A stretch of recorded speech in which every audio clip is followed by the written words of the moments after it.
gusto mo, yan lang yung nakabukas. O kaya naman, ito lang, yung mga lang signage. Yan.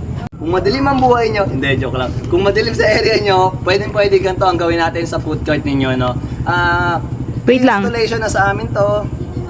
And gumagawa kami ng mga, nag-install na kami ng mga lights, ng mga signage na LED, no? So, Panaplex ito, acrylic, no? Ganito siya. So, ayan. Talaga, pakita natin. So, pwede nilagay natin dito logo o kaya presyo ng paninda nyo katulad nito, no?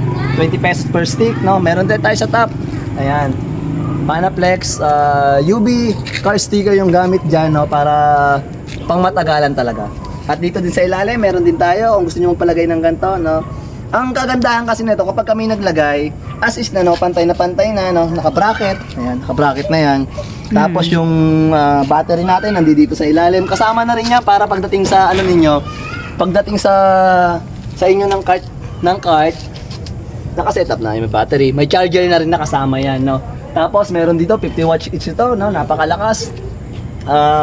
So, ang kaya ng battery natin is mga 4 to 5 hours na ganito kalakas kaya yan. Sa dami nitong ilaw na to, no? Tapos meron din dito mga LED sa ilalim, ayan. LED ng mga downlight, no? Tapos dito sa gitna, mayroon din tayong nilagay. Pakita natin. Ayan, pakita mo. Yan, meron din tayong nilagay dyan. Tapos mayroon tong switch, no? Bawat part may switch yan dito.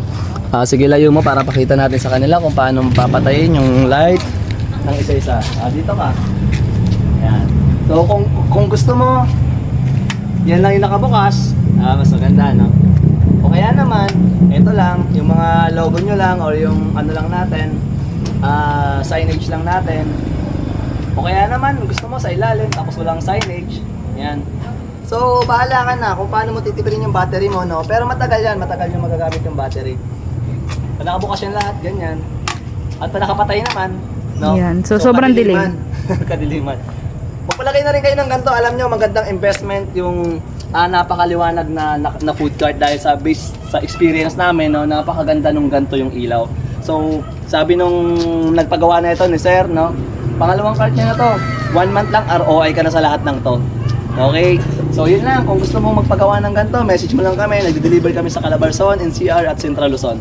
So, yun lang. Have a good day. God bless everyone. Bye.